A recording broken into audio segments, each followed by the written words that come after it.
students, my name is Anil Sharma and I welcome you all to my YouTube channel. So मेरे प्यारे से नन्हे मुन्ने से बच्चों, मैं आज लेके आया हूँ स्टैंडर्ड 11th का वेरी फर्स्ट चैप्टर, यानी आज हम मुहूर्त निकालेंगे 11th स्टैंडर्ड का। तो मेरे 11th स्टैंडर्ड के बच्चों, आपके लिए हमने मुहूर्त निकाल लिया है। पहला चैप्टर है 11th स्टैंडर्ड का, some basic concept of chemistry. वैसे केमिस्ट्री 3 पार्ट में है, आपको पता है, फिजिकल, इनऑर्गेनिक, ऑर्गेनिक केमिस्ट्री। और फिजिकल केमिस्ट्री में पहला चैप्टर हम जो स्टडी कर रहे हैं वो 11th का चैप्टर। बाद में हम लोग बाइफरकेट करके कौन सा चैप्टर किस में, वो सब टाइम वेस्ट हमें नहीं करना है, ठीक है। हम लोग सीधा मुद्दे पे आते हैं। 11th स्टैंडर्ड का chapter that is some basic concept of chemistry. तो मेरे नन्हे मुन्ने प्यारे प्यारे छोटे छोटे बच्चों, मेरे चैनल को सब्सक्राइब करो, ठीक है। And if you like my videos, yes please like button को क्लिक करो। पसंद आते हैं तो कमेंट जरूर करना, कमेंट बॉक्स में जाके कमेंट जरूर करना if you like my videos. आपके कोई क्वेरी हो, नहीं समझ में आया हो, कुछ कॉन्सेप्ट में प्रॉब्लम हो, तो you can comment that.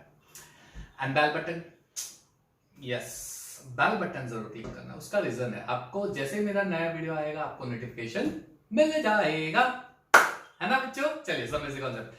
Some basic concept of chemistry में स्टार्टिंग में केमिस्ट्री है, उसके एडवांटेज क्या है, उसके डिसएडवांटेज क्या है, वो तो बहुत ही सिंपल सी चीज है, वो आप डायरेक्टली पढ़ लो। हम लोग उसमें टाइम वेस्ट नहीं करने वाले, ठीक है। ये एडवांटेज, ये डिसएडवांटेज, ये ऐसा है वैसा है, एक्सेट्रा एक्सेट्रा, तो व्हाई टू वेस्ट है। हम लोग तो सीधा फोकस करेंगे मेन कॉन्सेप्ट जो हमें कॉम्पिटिटिव में काम आने वाला है। भाई 11th वाले आप तो मेरे साथ 2 साल हो, राइट। 12th वाले अगर आप लोग नेक्स्ट 2020 में भी एग्जाम देने वाले, 2021 में सॉरी, तो 11th के वीडियो 12th के साथ साथ मेरे देखते जाना, आपको उसमें बेनिफिट होता जाएगा, ठीक है। यस, दूसरा पार्ट चैप्टर में जो है वो है types of different type of matter, classification of matter. वो भी इजी है, मैं आपको यहाँ पे चार्ट के फॉर्म में दिखा देता हूँ, वो आप फिर पॉज करके पढ़ लेना। तो what is matter? First of all anything that has mass and that which occupies space, जिसे हम उसे हम मैटर बोलते हैं। सारे मैटर को अगर क्लासिफाई करना है तो 2 टाइप है, फिजिकल बेस पे और केमिकल बेस पे। फिजिकल बेस पे सॉलिड, लिक्विड एंड गैस। अच्छा, सॉलिड की प्रॉपर्टी, लिक्विड की प्रॉपर्टी, गैस की प्रॉपर्टी पढ़ लो, इजी है, आपने 9th स्टैंडर्ड में पढ़ा हुआ है। हम लोग टाइम नहीं वेस्ट करने वाले हैं। ऐसे उसको ट्रांसफॉर्म कर सकते हैं क्या? यस, सॉलिड का liquid, liquid to gas, direct solid को गैस में सब्लिमेशन बोलते हैं, आपको पता है वो चीज। ऐसे कैसे केमिकल बेस पे भी क्लासिफाई कर सकते हो, क्लियर। केमिकल बेस पे pure substance and homogeneous mixture, pure substance में element compound, homogeneous mixture, heterogeneous mixture में आएगा। एलिमेंट में metals, semi metal, metalloids, right. Compound में organic compound, inorganic, you can see the chart, वो पढ़ लो आप, बहुत इजी है। मुद्दे पे आते हैं। चैप्टर का मेन जो थीम है, वो पूरा चैप्टर का थीम एक वर्ड पे डिपेंडेंट है, मोल। अब भैया ये मोल क्या है? What is मोल? मोल पढ़ा हुआ है 9th में, 10th में, आई नो दैट, यस आया है मोल आपको, लेकिन उसकी डिटेल नहीं है कैसे आया, ये आया कैसे। तो उसके लिए हमें स्टडी करना पड़ेगा atomic mass. What is atomic mass? तो बोलेंगे सर आई नो, क्या आपने पढ़ा है, sum of proton and neutron, proton and neutron, sorry, है ना, ठीक है ना। अरे भाई ये तो बहुत ही देसी डेफिनेशन है ये मत लो, ये तो पता है, लेकिन कॉन्सेप्ट ये आया कहां से? ये कॉन्सेप्ट आया कहां से? Atomic mass. First of all atomic mass यानी मास ऑफ एटम, लेकिन हमें पता है वो नहीं फाइंड कर सकते भाई। इतनी सी छोटी सी चीज जो हम नहीं देख सकते, माइक्रोस्कोपिक पार्टिकल, कहां से मास फाइंड कर सकते हो उसको? वेट बैलेंस से। ये मैंने ऑक्सीजन एटम लिया, ये वेट बैलेंस पे डाला, अरे पॉसिबल ही नहीं दिखेगा तो फाइंड करता है। तो क्वेश्चन ही आता है कि एटम का मास कैसे फाइंड करेंगे। तो उसके लिए साइंटिस्ट लोगों ने एक ट्रिक यूज की, उन्होंने बोला कि हम लोग एटॉमिक मास तो नहीं फाइंड कर सकते, तो हम रिलेटिव एटॉमिक मास फाइंड कर सकते हैं। यानी इस टर्म को चेंज करके दे दिया नाम रिलेटिव एटॉमिक मास। तो भैया ये रिलेटिव एटॉमिक मास क्या है? तो विद रिस्पेक्ट टू, हम बोलते हैं ना विद रिस्पेक्ट टू 100। आपके मार्क्स कितने हैं फिजिक्स में? Sir 60 out of 100। With respect to 100 60, with respect to 100 40, with respect to 100, तो 100 हो गया सेंटर पॉइंट। उसके रिस्पेक्ट में सारे मार्क्स।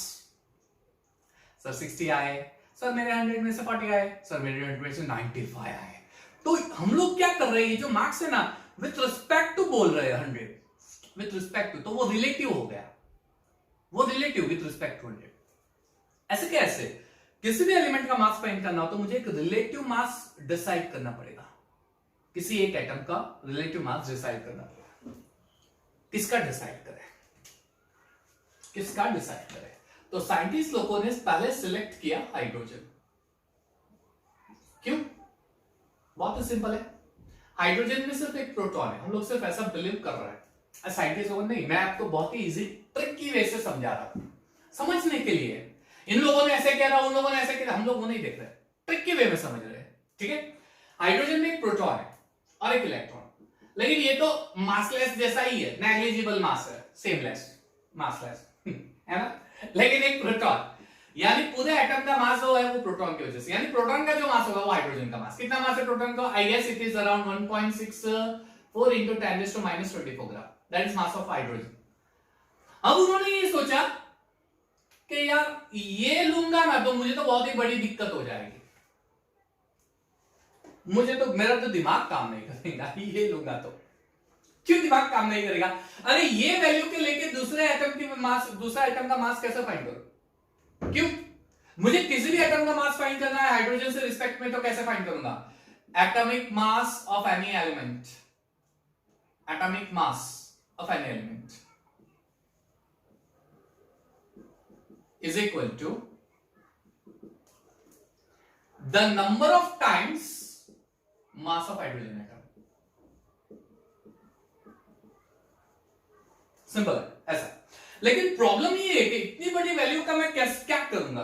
ये तो बहुत ही प्रॉब्लमेटिक केस हो जाएगा। इतनी बड़ी वैल्यू मैंने कहां पे डाल दिया, ये राज्य है ना, तो अब मैं कैसे फाइंड करूंगा? तो उन लोगों ने बोला कि एक काम करते हैं, इसकी जगह पे हम लोग हाइड्रोजन के मास को 1 AMU बोल देते हैं। 1, यानी ये पूरी वैल्यू को 1 AMU बोल दिया, 1 AMU, that is I guess 1.64 into 10⁻24 gram. A stands for atomic, M stands for mass and U stands for unit. तो हाइड्रोजन का हो गया बना। अब बात करते हैं दूसरे एटम का मास। मैंने बोला रिलेटिव एटॉमिक मास, यानी विद रिस्पेक्ट टू हाइड्रोजन दूसरे एटम का मास कैसे फाइंड करेंगे? मान लीजिए ऑक्सीजन, तो हाइड्रोजन ऑक्सीजन के साथ वाटर बनाता है, मैं वाटर का मास फाइंड कर लेता हूं मास स्पेक्ट्रोमीटर पे। मान लीजिए वाटर का मास मुझे कुछ मिला 18 times the mass of this one, इसका जो मास मिला 18 टाइम्स मास ऑफ 1.64 into 10⁻24 ग्राम मिला, 18 टाइम्स। तो इसको तो मैंने AMU बोला, यानी ये हो जाएगा AMU। अब हाइड्रोजन का मैंने कंसीडर किया है 1, तो ये हो जाएगा 2 into 1 plus O is equal to 18, O हो गया 16 AMU। क्या बात है, मिल गया। तो ये हो गया रिलेटिव एटॉमिक मास नहीं, एटॉमिक मास नहीं, relative atomic mass of oxygen. समझ में आ गया है ना? यस, आई गेस समझ में आ गया है ना? यस। चलिए, तो ये हो गया रिलेटिव एटॉमिक मास। अब वही प्रॉब्लम आ रही है कि हम लोग दूसरे एलिमेंट का मास फाइंड कर सकते हैं, तो प्रॉब्लम आ गया, ऑक्सीजन का तो फाइंड कर लिया, लेकिन प्रॉब्लम आ गया। क्यों? पीरियोडिक टेबल में हाइड्रोजन बहुत ही कम एलिमेंट से कंपाउंड बनाता है, बहुत ही कम एलिमेंट से कंपाउंड बनाता है, बहुत ही कम। तो क्वेश्चन ये आता है कि अब बहुत ही कम एलिमेंट से कंपाउंड बना रहा है, तो उसका मास वाटर का तो ऑक्सीजन का तो मिल गया, दूसरे का कैसे फाइंड करेंगे? दूसरी चीज, हाइड्रोजन नेचर में एबंडेंट अमाउंट में अवेलेबल है ही नहीं। हाइड्रोजन नेचर में एबंडेंट अमाउंट में अवेलेबल है ही नहीं, हाइड्रोजन बहुत ही लेस प्रोपोर्शन है। और तीसरी चीज, हाईली रिएक्टिव है, मोर रिएक्टिव। मैं ये सब क्यों बता रहा हूं? क्योंकि साइंटिस्ट लोगों ने एक क्राइटेरिया डिसाइड कर दिया। उन लोगों ने criteria relative atomic mass find करने के लिए किसी एक एटम को with respect to that atom दूसरे एटम का मास, तो वो जो रिलेटिव एटम है वो कैसा होना चाहिए? ज्यादा अमाउंट में मिल रहा हो, रिएक्टिव लेस होना चाहिए, है ना, ये सारी चीजें होनी चाहिए। और एलिमेंट मींस ज्यादातर ग्रुप में ज्यादातर एलिमेंट से कंबाइन हो सकता है, ऐसा कोई सिलेक्ट करो एक्सेट्रा। लेकिन इसके सारे बहुत सारे ऐसे एग्जांपल है जिसमें आप देख सकते हो हाइड्रोजन इसमें फिट नहीं बैठ रहा है। एबंडेंस अमाउंट नहीं है, नहीं है, एबंडेंस नहीं है, कितना बहुत ही लेस है। अरे क्या करेंगे इतना लेस का। रिएक्टिव बहुत ही रिएक्टिव है, क्या सारे एलिमेंट से कंबाइन नहीं, तो इसलिए उन्होंने क्या किया, हाइड्रोजन को रिजेक्ट कर दिया कि भाई तो निकल, लात मारा निकाल दिया, चल निकल, तेरा कोई काम नहीं है क्योंकि तू तो यूजलेस हो गया। यूजलेस, तो अब मुझे किसका यूज करना है? अगर हाइड्रोजन यूजलेस हो गया तो अब मैं किसका यूज करूं? तो अब उन लोगों ने सेकंड एलिमेंट लिया ऑक्सीजन। उन लोगों ने सेकंड ऑक्सीजन लिया। ऑक्सीजन का तो पता ही 16 है ना, एटॉमिक मास यूनिट है, राइट, इट इज 16 है। तो विद रिस्पेक्ट टू ऑक्सीजन, क्योंकि ऑक्सीजन का प्रोपोर्शन भी ज्यादा है या हाइड्रोजन के रिस्पेक्ट में। ओके, ऑक्सीजन की रिएक्टिविटी है, एटमॉस्फेयर में कितना सारा ऑक्सीजन है, रिएक्टिव है नहीं, है ना, या। लेकिन एक प्रॉब्लम है, ऑक्सीजन के आइसोटॉप्स यहां पे उंगली कर रहे हैं। ऑक्सीजन के 3 आइसोटॉप है ना, 16, 17, 18, उसमें हाँ इसका प्रोपोर्शन बहुत ही ज्यादा है, इसका कम है, लेकिन अवेलेबल होता है एटमॉस्फेयर में, अवेलेबल। इसकी वजह से क्या होता है पता है, मास स्पेक्ट्रोमीटर पे अगर आप एटॉमिक मास ऑक्सीजन का फाइंड करते हो, फिर उससे रिलेटेड दूसरे एटम का फाइंड करते हो, तो मुझे नियरेस्ट टू होल नंबर नहीं मिलता एटॉमिक मास, आइसोटॉप की वजह से। यानी उन लोगों ने फोर्थ क्राइटेरिया ये सेट की कि आइसोटॉप नहीं होने चाहिए। ऑक्सीजन के 3 आइसोटॉप है, उसमें भी 17, 18 के भी अच्छे से प्रोपोर्शन, इतना मैं से नहीं बोल रहा हूं कि बहुत ही इतने कम है कि नेग्लिजिबल, नहीं, थोड़े से अच्छे प्रोपोर्शन है। तो उन लोगों ने ऑक्सीजन को भी निग्लेक्ट कर दिया। एक ऐसा एलिमेंट जो स्टैंडर्ड हो, लेस रिएक्टिव हो, अबंडेंट हो, आइसोटॉप कम हो, उन लोगों ने सिलेक्ट किया कार्बन 12। कार्बन 12 रिएक्टिविटी बहुत ही लेस रिएक्टिविटी, कार्बन, है ना, स्टैंडर्ड एलिमेंट, बहुत ही लेस रिएक्टिविटी। फिर कार्बन का प्रोपोर्शन भी बहुत ही अच्छा प्रोपोर्शन है, राइट, एटमॉस्फेयर में, नेचर में, अर्थ क्रस्ट में, यू कैन सी दैट। उस टाइम पे कार्बन का एक ही आइसोटॉप, आज कार्बन के 3 आइसोटॉप है, 13, 14, लेकिन इसका प्रोपोर्शन नेग्लिजिबल जैसा ही है ही नहीं, बहुत ही नेग्लिजिबल है, मैक्सिमम प्रोपोर्शन ही है, इसलिए कार्बन 12 को सिलेक्ट किया। सो व्हाट इज एटॉमिक मास? अब अगर डेफिनेशन देनी हो तो चलो, फॉर एग्जांपल एटॉमिक मास, अब मुझे फाइंड करना है एटॉमिक, मान लीजिए atomic mass of oxygen, atomic mass of oxygen, it is, oxygen का कितना है 16 AMU, है ना, तो मैं ऐसे बोलूंगा it is 16 times mass of carbon 12। ये तो कॉम्प्लिकेटेड हो गया भाई, कॉम्प्लिकेटेड, क्योंकि मास ऑफ कार्बन 12 कितना है, 12 पॉइंट समथिंग है। तो उन लोगों ने एक और चीज की, क्या की पता है, ये 16, क्योंकि हाइड्रोजन में 16 AMU सेटिस्फाई हो रहा है, तो अगर मैं ऐसा बोलूंगा 16 times mass of carbon, 16 times mass of carbon 12, तो कॉम्प्लिकेटेड हो जाएगा, 16 इंटू 12 हो जाएगा, मुझे तो 16 AMU सेटिस्फाई करना है, तो उन्होंने क्या किया पता है, इसको 1/12 कर दिया। अब देखो 16 इंटू 1/12 ऑफ कार्बन 12, आंसर आया 16 AMU, ये है ना। नाइट्रोजन, चलिए ये ऑक्सीजन का हो गया। What about atomic mass of nitrogen? What about atomic mass of nitrogen? तो 40 टाइम्स मास ऑफ कार्बन 12, लेकिन ये भी कॉम्प्लिकेटेड हो गया, इसलिए हम लोग क्या करते हैं, इसका 1/12 कर देते हैं, है ना, 1/12 of the mass of carbon 12, 1 AMU। तो अब 1 AMU की डेफिनेशन क्या हो जाएगी? अब अगर 1 AMU की डेफिनेशन देनी हो तो पहले हमने दी थी 1.64 इंटू 10⁻24 ग्राम, लेकिन अब चेंज कर रहे हैं, it is 1/12 of mass of carbon 12, it is 1/12 of mass of carbon 12, which is 1/12 into 12, that is 1 AMU।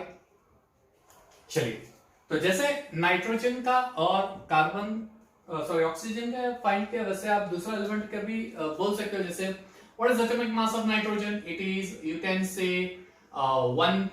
14 times 1/12 of mass of carbon 12, that is 1 AMU। And what is 1/12 of mass of carbon 12 is 1 AMU, so it is 14 AMU। So all these atomic masses are called gram atomic masses। इस सारे atomic mass को हम gram atomic mass, sorry, relative atomic mass।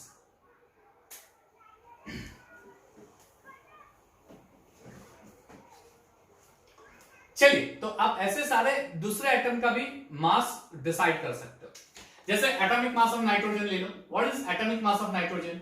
Well, atomic mass of nitrogen is, you can say 14 times 1/12 of the mass of carbon 12। Carbon 12 का mass, और 1/12 of mass of carbon 12 is 1 atm, 40 atm। So इसे हम बोलते हैं relative atomic mass. Simple है, relative atomic mass. चल, now अगर मैं इस रिलेटिव एटॉमिक मास को ग्राम में रिप्रेजेंट कर दूं तो वो हो जाता है ग्राम एटॉमिक मास। जैसे लिस्ट बना देते हैं, चलो। Atomic mass of hydrogen, it is 1 atm, इसको मैं ग्राम में करूं तो 1 gram. Atomic mass of carbon क्या था? 12 atm, so it is 12 gram. Atomic mass of oxygen 16 atm, तो ये हो जाएगा 16 gram. Atomic mass of sodium 12 atm, ये हो जाएगा 12 ग्राम। तो ये जो एएमयू फॉर्म में मैंने रिप्रेजेंट किए, ये सारे ये हो जाते हैं आपके रिलेटिव एटॉमिक मास, रिलेटिव एटॉमिक मास। और ये जो ग्राम में हो गए, ये हो जाएंगे ग्राम एटॉमिक मास। ठीक है? यू मस्ट बी वंडरिंग कि कार्बन 12 लिया तो कार्बन का 12 कैसे मिला था? तो वो भी हाइड्रोजन से ही कार्बन 12 निकाला था। कार्बन का 12 होता है, मीथेन है ना CH4, उसका 16 atm मिला था, तो उसपे से कार्बन का मास 12 होता है, ये पता चला था। ठीक है? सो डोंट गेट कंफ्यूज कि सर ने डायरेक्टली 12 कैसे लिख दिया।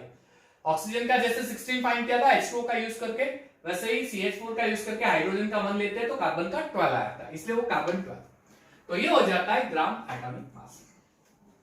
अब थोड़ा और आगे डिटेल कॉन्सेप्ट में जा रहे हैं, थोड़ा और डिटेल कॉन्सेप्ट में जा रहे हैं। ध्यान से देखना, ध्यान से देखो, ध्यान से देखो। चलिए, मास ऑफ, ध्यान से समझना, 1 atom of carbon on mass spectrometer. यानी अगर मैं मास स्पेक्ट्रोमीटर लेता हूं, ये क्या है? मास स्पेक्ट्रोमीटर एक सोफिस्टिकेटेड इंस्ट्रूमेंट है जो माइक्रोस्कोपिक पार्टिकल की डिटेल स्टडी के लिए हम लोग यूज करते हैं, राइट? हम लोग यानी हाई लेवल पे रिसर्च वर्क में यूज होता है। You are not going to use that, right? मैंने भी नहीं किया है। चलिए, मास स्पेक्ट्रोग्राफी, एक्स-रे स्पेक्ट्रोग्राफी, बहुत सारी चीजें होती है। तो ये मास करीबन हमको एक एटम का मास मिला 1.9926 समथिंग इंटू 10⁻⁻24 ग्राम। ध्यान से समझना, ध्यान से। ये कुछ ऐसा मिला। Clear? Mass of 1 atom of carbon on mass spectrometer. अब मैंने कार्बन का ग्राम एटॉमिक मास 12 ग्राम लिया है। कार्बन का ग्राम एटॉमिक मास 12 ग्राम लिया है मैंने। तो अगर मैं ऐसे बोलूं कि अगर कार्बन का एटॉमिक मास ग्राम में 12 ग्राम है, तो कार्बन के टोटल कितने एटम्स टोटल कंबाइन होकर 12 ग्राम बनाएंगे? मास स्पेक्ट्रोमीटर पे एक एटम का इतना मास है, तो 12 ग्राम, तो ये 12 ग्राम टोटल कितने नंबर ऑफ एटम्स होंगे जो 12 ग्राम मास बना रहे हैं? We can find number of atoms. चल, तो number of atoms in 12 gram of carbon 12 कितना मिलेगा? तो 12 डिवाइडेड बाय 1.99264, ये -23 है, सॉरी, 26 समथिंग इंटू 10⁻⁻23 ग्राम। इसका आंसर अप्रोक्सीमेट मिलेगा 6.023 to the power 10⁻23। 6.023 to the power 10⁻23। ये फिगर याद रखना। मैं एक और एटम लेके आपको बता रहा हूं, ये फिगर याद रखना। मैं यहां पे इरेज कर रहा हूं। एक काम करते हैं, ऊपर लिख देता हूं। चलो, number of atoms in 12 gram of carbon 12 कितने मिले? 6.023 इंटू 10 टू द पावर 23 है। ये फिगर याद रखना, ये फिगर। अब मैं हाइड्रोजन का ले रहा हूं, ध्यान से समझना मेरे नन्हे मुन्ने से चुचू चुचू से बच्चे। चलिए ध्यान से समझना, mass of one atom of hydrogen, sorry, one atom of hydrogen on mass spectrometer on mass spectrometer। चलिए मास स्पेक्ट्रोमीटर पे 1.64 इंटू 10⁻⁻²4 ये ठीक है, ठीक है, ये मिलेगा मास स्पेक्ट्रम। लेकिन हाइड्रोजन का मास हमने लिया है ग्राम एटॉमिक मास 1 ग्राम, ग्राम एटॉमिक मास लिया है 1 ग्राम। 1 ग्राम में total number of hydrogen atom कितने होंगे, यानी इतने टोटल कितने हाइड्रोजन एटम कंबाइन होकर बनाएंगे 1 ग्राम। वैल्यू का डिफरेंस देख लो कितना ज्यादा डिफरेंस है, 10⁻⁻24 कितना ज्यादा डिफरेंस है ना। तो ऐसे कितने total number of atom combine होकर ये 1 ग्राम बनाएंगे, ऐसे टोटल कितने नंबर ऑफ एटम्स कंबाइन होंगे। So therefore, number of hydrogen atom, number of hydrogen atom in 1 gram, it is equal to 1 divided by 1.64 into 10⁻⁻24। इसका approximate आएगा 6.022 into 3 into 10⁻23। अप्रोक्सीमेट लिख रहा हूं, अप्रोक्सीमेट। वाह, कुछ तो मुझे कॉमन मिला है, कुछ तो मुझे कॉमन मिला है, कुछ तो मुझे कॉमन मिला है। यानी कार्बन का जो रिलेटिव एटॉमिक मास है, इतने नंबर ऑफ एटम्स कंबाइन होके ये रिलेटिव एटॉमिक मास बनाता है 12 gram, gram atomic mass. Similarly hydrogen का जो ग्राम एटॉमिक मास है, इतने नंबर ऑफ एटम्स कंबाइन होके हाइड्रोजन का 1 ग्राम मास बनाएंगे। So I can say number of atoms in 1 gram of hydrogen on mass spectrometer, it is 6.023 into 10⁻23। Similarly आप चाहे oxygen लो, आप चाहे सोडियम लो, आप चाहे कोई भी एलिमेंट लो, किसी भी एलिमेंट का जो ग्राम एटॉमिक मास है, वो ग्राम एटॉमिक मास में total number of atoms 6.023 into 10⁻23 ये कॉमन आ रहे हैं। यानी कार्बन एटम में जितने एटम्स मिल रहे हैं, उतने ही एटम्स सारे एलिमेंट के ग्राम एटॉमिक मास में उतने ही नंबर ऑफ एटम्स मिल रहे हैं, है ना। ये सेम नंबर कोई भी, सपोज ऑक्सीजन, तो अगर 16 ग्राम लेंगे तो उसमें टोटल नंबर ऑफ एटम्स कितने होंगे, ये। सपोज सोडियम 23 ग्राम लेंगे, टोटल नंबर ऑफ एटम्स कितने होंगे, ये। तो ये वैल्यू कहां से आई, यहां से आई, ठीक है, इस तरह से वैल्यू आई। तो एक चीज हम लोग यहां पे समझ लेते हैं कि जो भी ग्राम एटॉमिक मास होता है, किसी भी एलिमेंट का जो ग्राम एटॉमिक मास होता है, किसी भी एलिमेंट का जो ग्राम एटॉमिक मास होता है, उस ग्राम एटॉमिक मास में टोटल नंबर ऑफ एटम्स कितने होते हैं, ये कॉमन होते हैं। So this contain as many number of atoms as they are present in 12 gram of carbon 12, right? As many atoms as in 12 gram of carbon 12, as many। ये value जो है 6.022 into 10⁻23, इसको नेम दे दिया 1 मोल, क्योंकि इतनी बड़ी वैल्यू याद कहां रखेंगे आदत 12 ग्राम में इतने, तो इसको कहां से, इसके लिए इसको 1 मोल बोल दिया ये वैल्यू।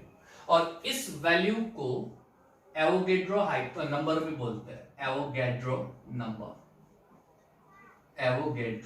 नंबर रिप्रेजेंट करेंगे एन।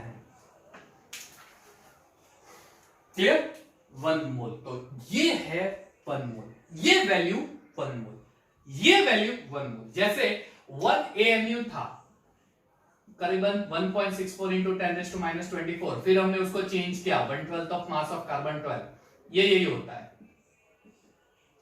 अगर आप मास स्पेक्ट्रोमीटर पे 1 एटम ऑफ कार्बन 12 लोगे तो आपको वही मिलेगा। सपोज यहाँ पे मैं ये लेता हूँ ना, क्या था 1.99261 समथिंग into 10⁻⁻23, तो इसका आंसर यही आएगा, चेक करना तो कर लेना। सो जैसे 1 AMU का ये था वैसे ही 1 मोल की ये वैल्यू है, ठीक है। सो फाइनली हम लोग एक कंक्लूजन पे आ रहे हैं यहां पे। कौन सा कंक्लूजन है? It is 1 mole is equal to 6.023 into 10⁻23 value and it represents gram atomic mass of any atom। इसलिए अब हम लोग जब ग्राम एटॉमिक मास लिखेंगे तो वो ग्राम एटॉमिक मास 1 मोल एटम का मास होगा।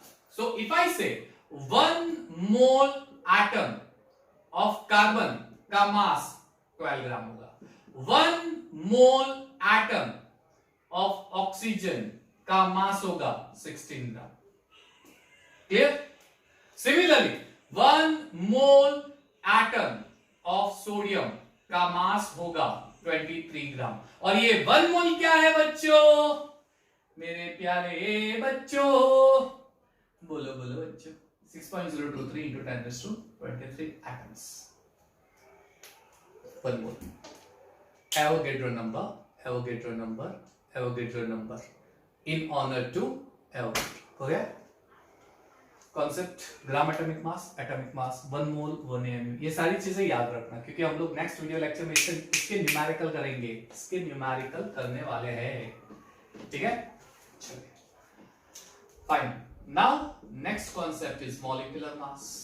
पहले तो मॉलिक्यूलर मास किसे कहते हैं तो आपको ये पता है, sum of the atomic mass of all the atom. You can see this, sum of the atomic mass of all the atoms present in. अरे भाई मक्की, तूने मेरे पे क्यों हमला किया? चल निकल। Okay fine. So, sum of atomic mass of all the atom present in, sum of atomic mass of all the atom present in the given compound. For example, NaCl, तो Na का 23, Cl का 35.5, वो आपको पता है। That's very conventional method। वो आपने सीखी है और इसमें कुछ क्या बोलते हैं वो nothing गड़बड़ी। ये 23 होता है, ये 35.5 होता है, इसका 58.5 AMU। Molar mass. लेकिन इसे हम मोलर मॉलिक्यूलर मास नहीं बोलेंगे, इसे हम बोलेंगे रिलेटिव मॉलिक्यूलर मास। अगेन रिलेटिव मॉलिक्यूलर मास। रिलेटिव मॉलिक्यूलर मास क्या है? अरे परेशान करके रख दिया तूने बेटे, चल। रिलेटिव मॉलिक्यूलर मास क्या है? It is the number of times of mass to the 1/12 of mass of carbon 12। जैसे relative molecular mass of water क्या होता है? 80, तो it is 80 times 1/12 of mass of carbon 12। ठीक है, मास ऑफ कार्बन 12 1 हो जाएगा, यानी ये हो जाएगा 18 AMU। सिंपल। ऐसे कैसे NaCl 58.5 AMU। ये सारे रिलेटिव, जैसे जो कॉन्सेप्ट रिलेटिव एटॉमिक मास में था यही कॉन्सेप्ट रिलेटिव मॉलिक्यूलर मास में, जरा कुछ डिफरेंस नहीं है, वो आप देख लो, बहुत इजी है, जरा कुछ डिफरेंस नहीं है, वही है, सेम कॉन्सेप्ट है। Molecular mass relative molecular mass, atomic mass relative atomic mass.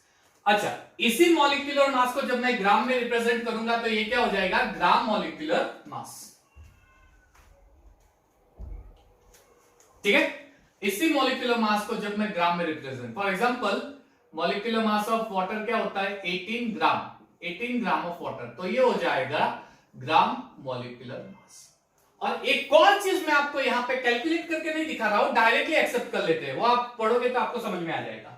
This 18 gram of water contains 6.023 into 10⁻23 molecules of water। तो जिस तरह से एटम में 6.023 into 10⁻23 एटम्स लिखते थे, वैसे ही मॉलिक्यूल में भी यही वैल्यू कॉमन है। It is one and same. जैसे NaCl हमने 58.5 ग्राम फाइंड किया, तो 58.5 ग्राम ये ग्राम मॉलिक्यूलर मास हो गया। It is your gram molecular mass, it is your gram molecular mass, gram molecular mass, it contains 6.023 into 10⁻23 molecules, sorry water आएगा यहाँ पे, molecules of NaCl कॉमन।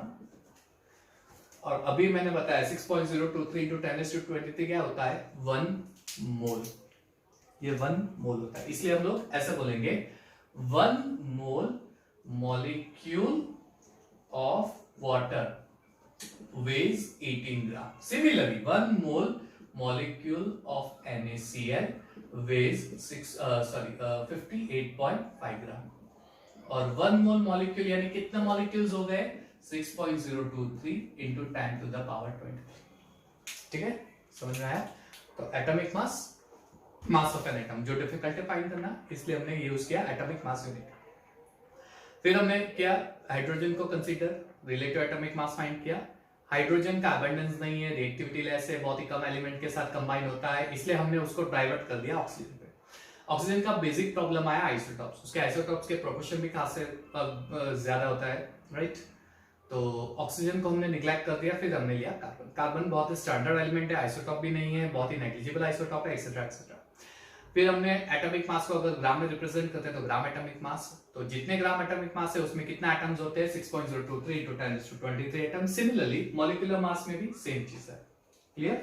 तो यहां पे हम लोग लास्ट में एक फाइनल आपके लिए कंक्लूजन बना रहा हूं,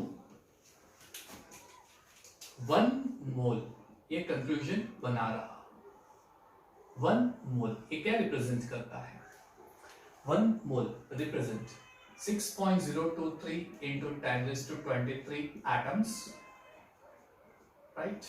And this atom is actually, this many atoms actually forms gram atomic mass of any element. किसी भी एलिमेंट का ग्राम एटॉमिक मास ये फॉर्म करेंगे, ठीक है।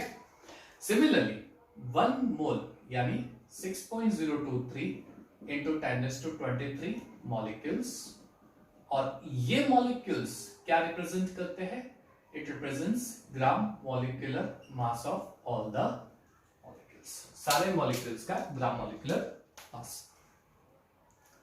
ठीक है बच्चों। ये दो चीज आपको याद रखनी है, ओके। इसलिए अब जो हम एटम, यानी एक चीज याद रखना, एक और चीज मैं आपको क्लैरिफाई कर देता हूं। ओल्ड वर्जन में, ओल्ड वर्जन बोल रहा हूं, कार्बन का मास 12 AMU था, उसमें हम लोगों ने कंसीडर किया था mass of 1 atom of carbon.